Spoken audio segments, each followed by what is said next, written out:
장르 불문, 재미 보장. 한국 영화를 소개해드리는 김씨네. 안녕하세요. 영화평론가 김도훈입니다. 반갑습니다. 자, 오늘은 어떻게 보면 여러분과 함께 한국의 현대사를 공부하는 그런 날이라고 할 수 있을 것 같아요.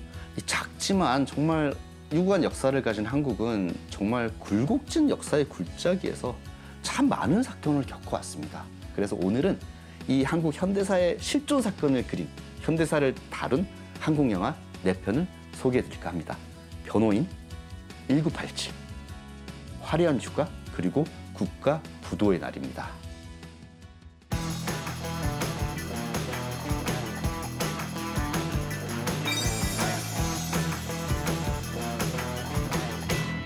자, 처음으로 제가 소개해드릴 영화는 화려한 휴가입니다. 한국인들에게요, 지난 20세기에 일어났던 가장 비극적인 사건이 뭐냐고 묻는다면 뭐 여러 가지가 있을 수 있을 거예요. 뭐 20세기 초반에 있었던 일제강점기, 그리고 1950년대에 벌어졌던 북한과 한국 전쟁, 6.25 전쟁이라고 한국에서는 이야기합니다. 이 두 가지를 또 이렇게 많이 꼽는데요. 그 이후에 이를테면 1980년대 이후 최악의 어떤 비극이라고 한다면 역시 5.18 민주화 운동이라고 볼 수 있을 것 같습니다. 아마도 많은 한국인들에게 그럼 한국 현대사 최고의 악당은 누구였을까라고 물어본다면요, 제 생각에 10중 8구는 전두환이라는 이름을 말을 할 겁니다. 전두환 정권이 저질렀던 최악의 비극이 바로 5.18 민주화 운동이었습니다. 박정희 대통령이 암살당하고 한국은 또 다른 방향으로 발전할 거라 믿었는데 갑자기 전두환을 위시한 쿠데타 세력이 정권을 탈취합니다. 그러자 전국적으로 많은 시위가 벌어졌어요. 그런데 특히 광주 지역에서 대학생들을 중심으로 해서 굉장히 격렬한 민주화 운동, 민주화 시위가 벌어졌습니다. 그러자 전두환 정권으로서는 갓 정권을 만들었는데, 자, 이러한 민주화 운동이 전국으로 퍼지는 것을 굉장히 경계를 한 겁니다. 그래서 굉장히 상상도 못할 짓을 저질러요. 서울에서 공수부대를 광주로 보내서 민주화 운동에 참가한 대학생뿐만 아니라 수많은 그냥 양민들을, 정말 수만 명을 학살을 하게 됩니다. 지금 현재도 그 5.18 민주화 운동 당시에 공수부대로부터 도대체 몇 명이 죽었는지 정확하게 파악도 되지 않을 정도의 비극이었습니다. 그런데 정말 재미있는 점은 그 당시 전두환 정권이 요즘처럼 뭐 스마트폰이 있거나 인터넷이 있거나 소셜미디어가 있던 시절은 아니잖아요.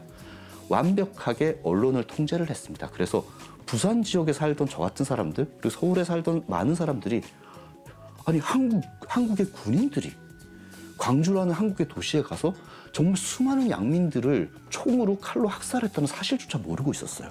제가 이 사건을 알게 된 계기는 오히려 저는 1994년도에 전 대학에 들어갔는데요. 대학교에 입학해서야 5.18 민주화 운동이라는 것이 있었고, 거기서 수많은 시민들이 정권에 의해서 학살당했다는 사실을 그때서야 알게 됩니다. 사실 오랫동안 이 5.18 민주화 운동이 민주화 운동이라는 이름으로 불리지 않고 그저 5.18 사태라는 이름으로만 불리면서 오랫동안 사실 잊혀져 있었던 그런 비극이었어요. 그러나 90년대 이후에 적극적으로 민주주의 정부들이 5.18 민주화 운동을 묻혀있는 역사에서 끄집어내기 시작하면서 다시 모든 국민들이 그 시기에 일어났던 비극을 깨닫게 된 겁니다. 이 화려한 휴가라는 영화는요, 어떻게 보면 한국 영화 역사상 이 5.18 민주화 운동 광주에서 벌어진 비극을 은유적으로 이렇게 관객들에게 이야기하고자 하는 영화들은 꽤 있었어요. 그런데 이 화려한 휴가는 정말로 엄청난 돈을 들여서 광주 지역의 그 학살이 벌어졌던 그 현장을 정말로 굉장히 리얼하게 재현을 한 그런 영화로서 새롭게 만들어졌습니다. 그래서 화려한 휴가라는 영화는 어떻게 보면 한국 영화 역사상 처음으로 5.18 민주화 운동이라는 그 현장에서 벌어졌던 학살극을 정말 명확하게 영상으로서 만들어서 한국 관객들에게 보여줬던 첫 번째 영화라고 볼 수 있을 것 같습니다. 그 당시 민주화 운동에서 전 국민이 전혀 모르던 상황에서 정말 반정권 시위를 하면서 군인들에게 죽어나갔던 그 어떤 민중들의 어떤 이야기들을 약간 극화된 캐릭터를 통해서 아주 대중적인 영화의 방식으로 일반적인 관객들에게 이야기하고자 하는 그런 목적을 가진 영화입니다. 자, 다음으로 소개해드릴 영화는요, 이 변호인이라는 영화입니다. 자, 변호인은 네, 맞습니다. 변호사라는 이야기죠. 근데 이 영화는 이 영화 역시 한국의 대통령, 어떻게 보면 한국 역사상 가장 비극적인 대통령이었다고 볼 수 있겠죠. 이 노무현 대통령을 주인공으로 한 그런 영화입니다. 노무현 대통령은 2002년도에 이제 대선에서 승리해서 2003년도부터 이제 한국 대통령을 지낸 그런 분입니다. 이 노무현 대통령이 원래는 인권 변호사였습니다. 변호라는 영화는 어떻게 보면 노무현이라는 한국 대통령이 변호사로서 일을 하다가 인권 변호사로 각성하게 되는 그런 이야기를 노무현이라는 이름을 지우고서 우리에게 보여주는 그런 영화라고 볼 수 있을 것 같습니다. 그 당시에 이제 전두환 정권이 정권을 이제 찬탈을 하면서 많은 대학생뿐만 아니라 이를테면 좀 더 진보적인 어떤 그 정치관을 가지고 있던 국민들 혹은 정치인들을 탄압을 하기 시작합니다. 그러면서 많은 사건들이 벌어졌어요. 이를테면 그냥 대학교에서 사회과 공부를 하던 친구들을 갑자기 정권이 뭐 빨갱이 혹은 공산주의자 혹은 반정부주의자라고 묶어가지고 그들을 탄압을 하면서 구속을 하기 시작합니다. 그래서 이 변호인이라는 영화는 이 노무현이라는 사람이 그저 평범한 부산 지역의 변호사로 일하던 시절, 어떤 그냥 자기가 자주 가던 식당에 어떤 여자가 자기 아들이 죄가 없는데 지금 감옥에 들어갔다, 이런 하소연을 듣고 그렇다면 제가 돈을 받지 않고 대신 변호를 해드리겠습니다라고 하면서 변호를 시작하면서부터 정권에 의해서 지금 정말 순진한 학생들, 그리고 죄가 없는 학생들이 지금 감옥으로 막 들어가고 있구나. 그리고 그들이 정말로 무기징역 사형을 선고받을 위기에 있었어요. 그래서 그런 친구들을 변호를 하면서 마침내 그저 돈을 벌기 위한 변호사가 아니라 인권을 위해서, 그리고 나아가서는 나중에 대통령이 될 수 있을 만한 정치권에 뛰어들 수 있는 그런 어떤 새로운 인물로서 각성을 한다는 그런 이야기입니다. 노무현 대통령이 이제 2003년도부터 이제 대통령을 한 이후에 정말 슬프게도 이제 대통령직에서 물러난 이후에 여러 가지 정치적인 진보와 보수의 어떤 대결 사이에서 정치적 경랑에 휘말리면서 뇌물을 받았다는 그런 혐의를 받고 어쨌든 지속적으로 검찰의 조사를 받다가 2009년에 스스로 목숨을 끊습니다. 그래서 한국 역사상 유일하게 정치적 탄압에 의해서 자살을 한 대통령으로 그렇게 기억이 되게 됐습니다. 그렇기 때문에 오히려 여전히 한국에서 정치에 관심 많은 사람들은 노무현의 이름을 굉장히 그리워하기도 하고요. 그리고 그런 인물이 자살을 하지 않고 지금까지 살아 있었다면 어쩌면 지금 이렇게 극단주의로 흘러가는 이런 한국 정치 진영에 굉장히 좋은 영향력을 줄 수도 있었을 텐데라는 아쉬움들을, 심지어 그 당시에 노무현 대통령 정권을 지지하지 않았던 사람들 그런 마음들을 품고 있어요. 어떻게 보면 노무현이라는 인물은 가장 비극적인 한국 대통령이긴 하지만 그럼에도 불구하고 여전히 가장 많은 사람들의 사랑을 받고 있는 그런 정치적 아이콘이라고 보시면 될 것 같습니다. 그래서 그 인물의 전사를 다룬 변호인을 보시고 난 이후에 이 노무현이라는 인물이 걸어나온 어떤 그 이후에 정치적으로 성장해온 과정 같은 것들을 자료로 찾아보신다면 훨씬 이 영화를 뜻깊게 즐기실 수 있을 거라고 생각을 합니다. 자, 그리고 다음으로 소개해드릴 영화는 약간 개인적으로는 굉장히 신나는 영화라고 할 수 있는데 1987입니다.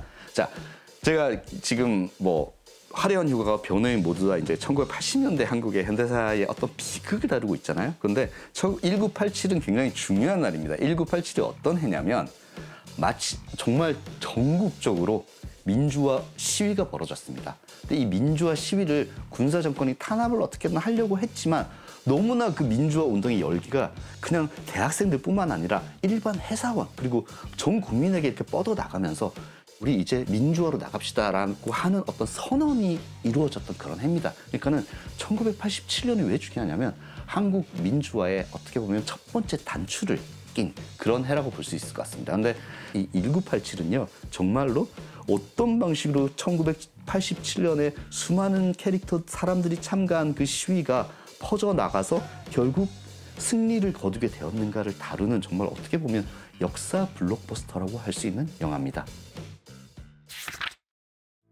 자, 제가 또 마지막으로 이제 소개해 드릴 영화는 이거는 사실 어떻게 보면 이제 정치적 비극이라기보다는 이제 경제적 비극을 다룬 그런 영화입니다. 국가 부도의 날입니다.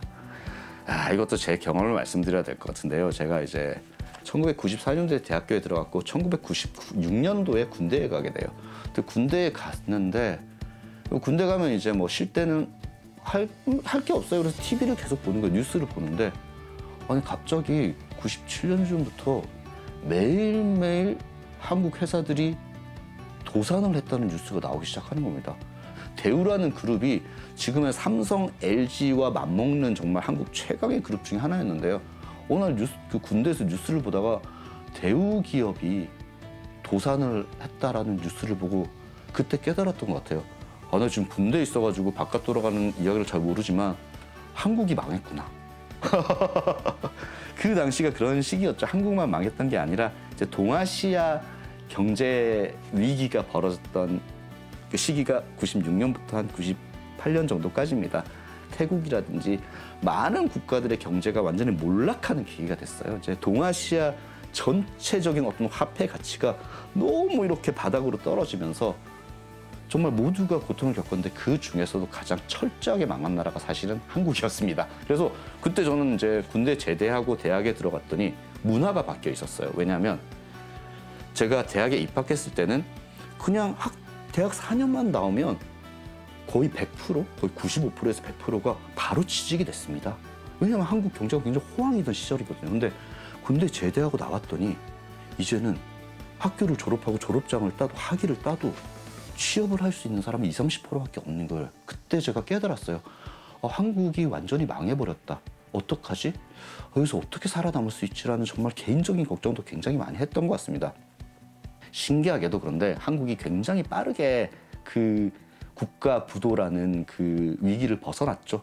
근데 그 국가 위기라는 것을 벗어나기 위해서 IMF의 어떤 그 경제적인 어떤 시스템을 완전히 조율해야 한다는 어떤 그 조언을 받아들이면서 정말 뼈를 깎는 어떤 사회 구조의 조정과 그리고 어떻게 보면 그 당시 한국인들이 뭐 소비 습관을 굉장히 바꾼다든지 이런 수많은 요소들이 작용을 하면서 결국 이제 2000년대가 들어서면서 한국은 빠르게 그 경제적인 위기에서 다행히도 벗어나게 됩니다. 그런데 알고 봤더니 국가 시스템 자체에 굉장히 어떻게 보면 결함들이 많이 있었고 또 그것을 벗어나기 위해서 우리가 IMF라는 곳으로부터 조언을 받아들여서 그 모든 것을 바꾼 것이 과연 올바른 일이었는가에 대한 반성까지도 요즘은 이루어지고 있습니다.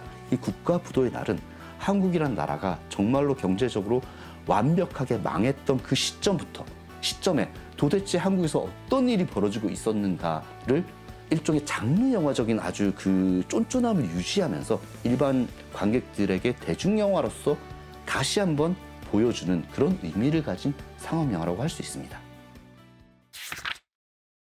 오늘 소개해드린 영화들은 보면 1980년대에서 시작을 해가지고 결과적으로는 이제 1998년쯤에서 마무리가 돼요. 그러니까는 한국의 20년의 현대사가 모조리 들어가 있습니다. 정말 완벽한 저개발 국가였던 군사독재 국가에서 정말 수많은 민주주의의 비극을 거치면서도 결국에 80년대 후반에 민주화를 이루어내고 그런 이후에 다시 90년대에 경제 위기에 빠지면서 정말로 총체적인 위기를 겪다가 결과적으로 2000년대가 들어오기 전에 다시 한번 민주주의와 그러니까 정치적인 경제적인 부흥을 다시 이루어낸 이 희한한 한국이라는 국가의 가장 어떻게 보면 드라마틱했던 20년을 오늘 4편의 영화를 보시면서 정말 마음껏 느끼면서 공부를 하실 수 있을 거라는 생각이 들어요.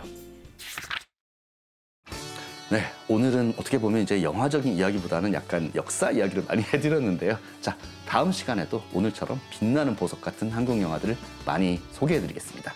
고맙습니다. 안녕.